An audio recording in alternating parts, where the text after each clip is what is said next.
এই রোনালদোকে চেনেন, যে রোনালদো মুসলিম না হয়েও ফিলিস্তিনিদের পাশে দাঁড়াতে বিশ্বকাপের প্রীতি ম্যাচে ইসরায়েলি প্লেয়ারদের সাথে ক্ষোভে শার্টও বদলাননি।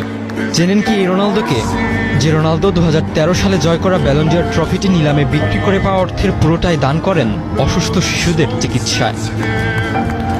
ফুটবল মাঠে রোনালদোর অনেক কীর্তির খবর তো শুনছেন।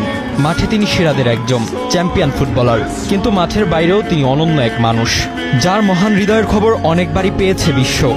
মাঠে যেমন গতিময় ক্রিস্টিয়ানো রোনালদো সবাইকে টেক্কা দিয়ে বল নিয়ে ছুটে যান গোলপোস্টের দিকে, মাঠের বাইরে অসহায় মানুষের পাশে দাঁড়াতে, তাদের প্রতি সাহায্যের হাত বাড়িয়ে দিতেও রোনালদো ছুটে যান সবার আগে। জানাবো পর্তুগিজ সুপারস্টার রোনালদোর বিভিন্ন কল্যাণমূলক কাজের খবর, যা পরিচয় করিয়ে দেয় মাঠের বাইরের ভিন্ন এক তারকাকে।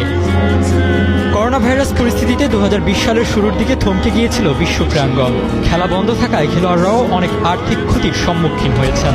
তবুও সে সময় ক্রিস্টিয়ানো রোনালদো